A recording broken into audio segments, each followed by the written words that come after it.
Bonjour à tous et bienvenue. On a tous exactement 24 heures dans une journée. Alors comment se fait-il que certaines personnes semblent accomplir tellement plus que d'autres?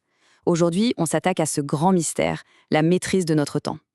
Mais est-ce que c'est juste une histoire de minutes et de secondes, ou est-ce qu'il y a quelque chose de bien plus profond derrière tout ça? C'est ce qu'on va voir ensemble. Pour commencer, regardons une réalité qui fait un peu réfléchir. Ce graphique nous montre la journée type d'un lycéen qui dépend des transports en commun. Alors, les cours, 8 heures, normal. Le sommeil, 8 heures aussi, c'est la base. Mais le chiffre qui saute aux yeux, qui interpelle vraiment, c'est celui-ci. 8 heures. 8 heures passées dans les transports. C'est exactement le même temps que sur les bancs de l'école. Et le résultat, le calcul est vite fait. Il reste à peine 1 heure pour les devoirs, pour les études. C'est fou, cette sensation d'être complètement sous l'eau, où les journées filent à toute vitesse sans qu'on ait le temps de tout faire. C'est un sentiment que beaucoup de monde connaît, n'est-ce pas? On passe notre temps à courir après les minutes, et le stress, lui, il s'accumule. Alors, comment on fait pour sortir de cette course folle?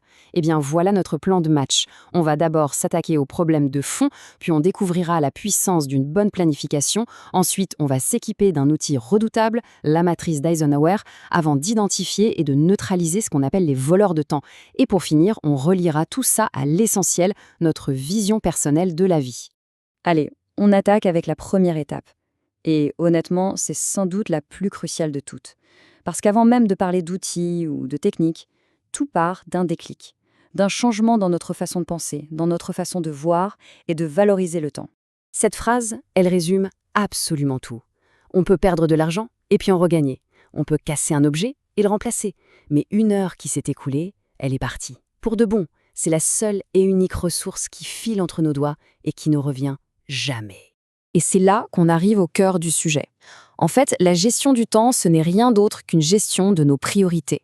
La manière dont on décide d'utiliser nos heures, nos minutes, nos secondes, ça révèle ce qui compte vraiment pour nous, qu'on en soit conscient ou non. Il faut être honnête. Quand un ami a vraiment besoin d'aide, ou quand il y a un événement qu'on ne veut absolument pas manquer, bizarrement, on trouve le temps, non? Dire « je n'ai pas le temps de faire du sport », c'est souvent une façon un peu plus polie de dire « en ce moment, faire du sport n'est pas ma priorité numéro 1 ». Bon, maintenant qu'on a posé les bases de la bonne mentalité, on passe à l'action. Comment on transforme cette nouvelle vision du temps en résultat concret? La réponse, elle tient en un seul mot, planifier. Alors ça, c'est une idée qui va un peu à l'encontre de nos instincts. On a tous ce réflexe. Face à une nouvelle tâche, on veut foncer, s'y jeter à corps perdu en se disant que planifier, c'est du temps de perdu. Mais en réalité, c'est une grosse erreur de stratégie. Ce graphique le montre très bien. Sans planifier, on utilise 100% du temps pour faire le travail. Logique. Mais regardez, en consacrant seulement 20% de ce temps à la planification au début, eh bien l'exécution ne demande plus que 60% du temps. Et le résultat? On gagne 20% de temps libre. C'est énorme. En fait, planifier, ce n'est pas perdre du temps, c'est en créer. Ok, prioriser, c'est bien. Mais on fait comment quand tout semble être une priorité? Quand on a une liste de choses à faire qui est longue comme le bras et que chaque ligne semble crier « fais-moi en premier ». C'est là qu'intervient un outil d'une simplicité et d'une puissance redoutable. Cet outil, c'est la matrice d'Eisenhower. Elle tire son nom de l'ancien président américain qui était connu pour être incroyablement productif. Le principe derrière est tout simple, mais il est d'une efficacité redoutable. Et la voici, cette fameuse matrice. Chaque tâche qu'on a à faire peut être classée selon 2 critères, son urgence et son importance. Alors si c'est urgent et important, c'est la case A. On le fait tout de suite, sans discuter. Si c'est important mais pas urgent, c'est la case B. On planifie un moment précis pour s'en occuper. Si c'est urgent mais pas très important, case C. On essaye de déléguer. Et enfin la case D, la meilleure. Si ce n'est ni urgent ni important, eh bien direction la poubelle sans aucun remords. Pour bien l'utiliser, il suffit de suivre un processus logique.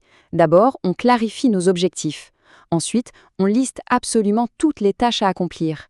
Puis, vient le moment du tri. On utilise la matrice pour décider quoi faire, quoi planifier, quoi déléguer ou quoi supprimer.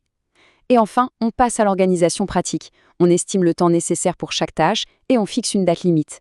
C'est un plan en 6 étapes pour passer du chaos à la clarté. Le truc, c'est que même avec le meilleur plan du monde et la matrice la plus claire, notre quotidien est truffé d'ennemis, des pièges qui n'attendent que de nous faire perdre notre temps. Il est donc temps de démasquer et de combattre ce qu'on appelle les voleurs de temps. Cette image, elle est parfaite pour illustrer l'idée. Pensez à ces interruptions constantes, aux notifications qui vibrent sans arrêt, à ces réunions qui s'éternisent pour rien, ou même à cette tendance qu'on a à faire défiler les fils d'actualité. Tout ça, ce sont des fardeaux qui nous épuisent et qui nous volent nos précieuses minutes. Le vrai défi, c'est d'apprendre à les repérer et à leur dire non. Un des plus grands voleurs de temps, on le connaît tous par cœur, c'est la procrastination. Et son antidote le plus efficace, bien souvent, c'est l'urgence. Pensez-y, une date limite qui approche et tout d'un coup, comme par magie, on retrouve une concentration incroyable. On peut donc se servir de ce mécanisme à notre avantage en se fixant nos propres échéances, juste pour déjouer cette envie de tout remettre au lendemain. Pour se blinder contre ces voleurs de temps, voilà quelques états d'esprit à cultiver. Premièrement, anticiper, protéger activement sa concentration. Deuxièmement, dédramatiser l'échec. La vraie perte de temps, ce n'est pas de se tromper, c'est de ne rien tenter du tout. Troisièmement, chercher ce qui nous passionne. Quand on aime ce qu'on fait, les heures semblent des minutes. Et enfin, valoriser son temps libre. Ce n'est pas du temps vide, c'est une occasion de se ressourcer, d'apprendre, de grandir. On arrive maintenant au bout de notre parcours et c'est le moment de tout rassembler. Car au fond, tous ces outils, la matrice, la planification, tout ça, ce n'est pas une fin en soi. C'est un moyen au service de quelque chose de bien plus grand. Et là, on touche vraiment au cœur du réacteur. S'il n'y avait qu'une seule idée à retenir de tout ça, ce serait celle-ci. Plus notre vision de la vie est précise, moins on perd de temps. Et pourquoi ? Parce que cette vision devient notre boussole. Elle nous permet de trier quasi instantanément ce qui est important de ce qui ne l'est pas.